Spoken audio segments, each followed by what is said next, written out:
Let me ask you about this. Have you had a chance to actually analyze the knockouts, the knockdowns and stuff? I did. What did you think about, his power, the releases, and all that kind of stuff?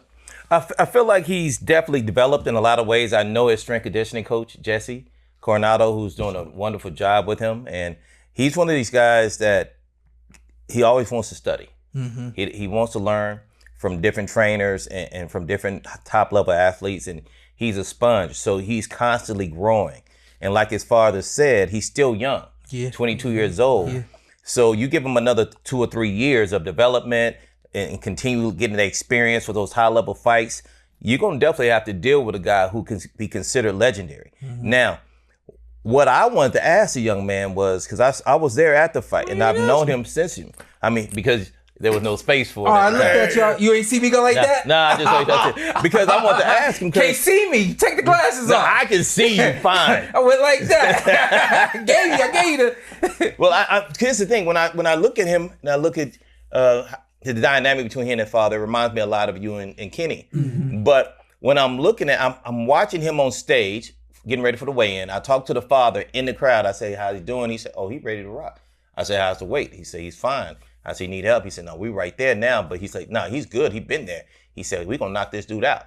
And I said, oh, okay. And I know Tevin, right? So I talked to Tevin before that, and Tevin had said to me, oh, man, I'm ready. I said, you're an experienced fighter. So it says a lot about a guy who's that young and that decides he want to pick you, right? Mm-hmm. As experienced as you are. Mm-hmm. And then what I wanted to ask him was, they got on stage, and Tevin was doing all this little antics going around his head, trying to distract him, and was even pushing him with his forehead. And he stayed calm. Mm-hmm. He stayed poised. Mm-hmm.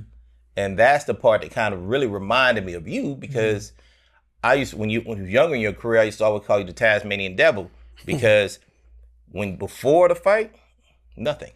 Mm-hmm. Didn't have a lot to say. Mm-hmm. Didn't want to speak out, didn't have a lot. But when that thing, ding, ding, that bell said ring, you went crazy in that room. And that's the same way I kind of see this kid, where he's holding all of that energy in. I don't know how he has some maturity to understand it at 22. Right. But he was holding it in, and when the bell rings, he's active. Right. And he has a great chance to be successful. The only thing that I can criticize at all about the young man is, as he starts to develop more, 23, 24, 25, he's going to have to take more ownership of the narrative of which he wants to be seen as. Sure. To start out, dad is there. Dad is actually being a voice for him, and that's beautiful. And that says a lot about their relationship. But at some point, he's going to have to take those reins and be like, hey, I appreciate Dad. We can hold it together, but I'm going to step out there and be the voice. And the young man was trying to do it today, but then Antt's going to say some stuff that didn't need to be said. He always want to start something. Yeah, I was just going to say, hey. I didn't think he was going to jump in. He jumped in. I ain't going to lie to y'all. What? I didn't know he was there. This guy loves confrontation. What are you talking about? You think he's not going to jump in?